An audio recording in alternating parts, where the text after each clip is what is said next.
Hi guys, magandang araw sa inyong lahat. Ako nga po pala si Rhea Labial at welcome back dito sa aking channel. Ang pag-uusapan po natin guys kung anong gagawin natin pagkatapos po natin maoperahan ng ating thyroid cancer. Syempre guys, magpapagamot tayo, magagamot po tayo, 'di ba? Kailangan po natin mag-undergo ng radioactive iodine o kaya chemotherapy. Pag ang cancer nyo po katulad sa aking papillary thyroid cancer ay kailangan po natin mag-REI, radioactive iodine. Pero pag ang cancer nyo po ay aggressive na thyroid cancer katulad ng anaplastic ay kailangan nyo po chemotherapy. At guys, malaki po ang pasalamat ko sa Lord, kay Lord kasi hindi po ako nag-undergo ng RAI kasi ang sabi po na nag-opera sa akin na doktor ay hindi na daw po kailangan dahil ang aking cancer po ay hindi po daw kumalat. Ang cancer ko po ay stage 1 lang, stage 1 papillary thyroid carcinoma. Yan po. Hindi po ako nag-undergo ng RAI. Ano ba ang RAI? Ang RAI ay radioactive iodine. Yan po ay mga pumapatay sa mga natitira pang cancer cells na hindi po natanggal sa nag-opera sa atin na doktor. Yan po ang talagang trabaho ng RAI. Ang patayin ang mga natitirang cancer cells pa. Yan po guys, kaya kailangan talaga mag-undergo din ng radioactive iodine. Ang sa akin po guys, hindi po ako nagganyan. Bali, suppression therapy lang po. Nagamot po ako ng levothyroxine at saka calcium. For life po yan guys. Yan na dalawa na yan po talaga ang maintenance ko. Yan lang po. Tapos syempre, kailangan po magpa-check up tayo. Yan ang sinasabi na monitoring, surveillance. Kailangan lagi tayo nagpapa-check up, follow-up check up para malaman po natin kung ang THS natin ay normal. Kapag wala na pong thyroid gland, kailangan po talaga ang THS po natin ay laging mababa. Yan po talaga ang normal. Ako guys, lagi pong mababa ang aking THS. Tapos kailangan din po natin magpa-ultrasound. Every year po, nagpapa-ultrasound ako.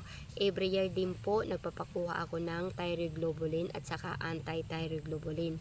Ano po yung TG at anti-TG?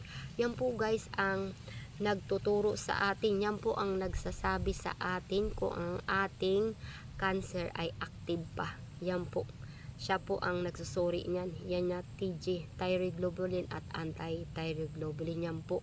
Kung halimbawa active pa po, pag ang cancer natin ay active pa, ang lalabas niya resulta ay mataas.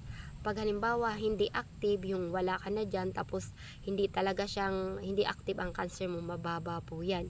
Diba? Good news po kapag laging mababa, katulad sa akin, lagi pong 0.17 ang aking TG, ganun.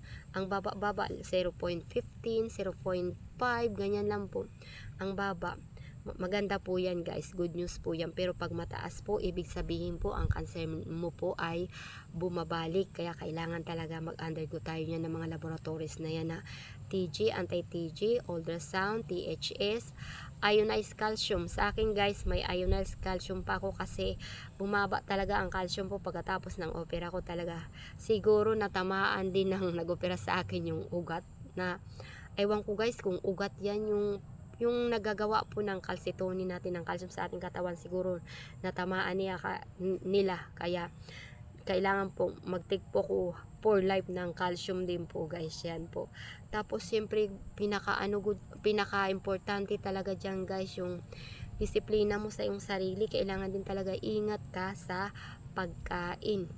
Kailangan po natin guys mag-ingat sa ating mga kinakain. Guys, ako po pagkatapos po ng opera ko sa akin thyroid cancer, 2 years po ako na hindi kumain ng baboy at manok.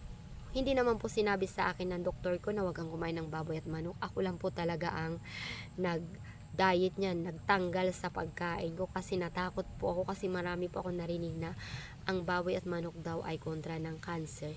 Ginawa ko yan guys, 2 years. Ang kinakain ko lang sa loob ng 2 years ay isda, prutas, gulay. Yan lang po lagi. Ang isda ko nga guys, lagi lang sinabawan. Kasi natakot din ako ng mga mantika. Yan guys. Tapos ang prutas ko naman, dahil mahirap lang kami guys, yung mga nakukuha ko lang dito sa aming paligid, bayabas, kaimito, saging, yung mga basta yung nakukuha ko lang po dito, yan po talaga ang kinakain ko lang mga prutas kasi mahirap lang po kami. Pero alam mo sa mga ginagawa ko yan guys, nakakasurvive naman ako sa aking thyroid cancer. Yan guys, tapos ang ginawa ko pa din guys, nagtanim ako ng mga herbal medicine. Kasi naniniwala po ako na ang herbal medicine din ay nakakatulong.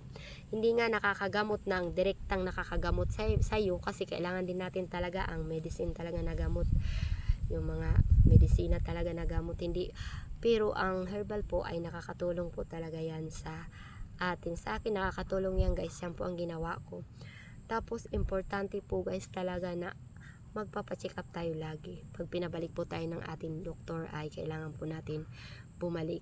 Gumawa po tayo ng paraan, hindi po pwedeng sabihin na wala tayong pampacheck up na pera, wala po tayong pamasahe. Gumawa po tayo dahil ako po mahirap lang po ako. Ang check up ko po ay malayo, 7 hours pa po ang pinupuntahan ko para mapuntahan ko po ang check up, pero nagagawan ko ng paraan kahit mahirap lang kami guys. Ang ginagawa ko po, nag-ipon po ako ng pamasahe ko, tapos pagdating ko doon, ang aking mga laboratories linalapit ko po sa mga public hospital. Yan po ginagawa ko para makalibre ako. Ang aking naman po doktor ay nasa private hospital. Ang aking doktor ay nagbabayad po ako, pero ang aking mga laboratory ay libre po yan sa mga public hospital. Lumalapit po ako sa mga katulad ng malasakit, mga DSWD. Kasi kailangan ko guys kailangan ko talaga makapagpagamot, kaya ginagawa ko kasi mahirap lang kami. Kailangan ko po mabuhay dahil po sa mga anak ko. Yun po ang ginagawa ko. Kailangan lang po meron po talaga tayo disiplina sa sarili. Hindi po porket mahirap tayo, hindi po tayo makakapagpagamot ng ating thyroid cancer o kaya ano pa pong malalang sakit. Ang malalang sakit po ay gumagaling kapag naaagapan. Kasi kapag may sakit po tayo na mayroon tayong naramdaman, hindi po tayo nagpapacheck up, lumalala ang ating sakit at syempre, 'di ba, mapanganib ang buhay mo. 'Di ba guys? Kailangan po nating gawin ang lahat. Yan po ang ginawa ko. Sa susunod ko pong video guys, marami pa po ako sa inyo ituturo, ipapayo tungkol po dito sa thyroid cancer kung paano ko ito nalalagpasan, kung paano ko nilalabanan to na aking thyroid cancer.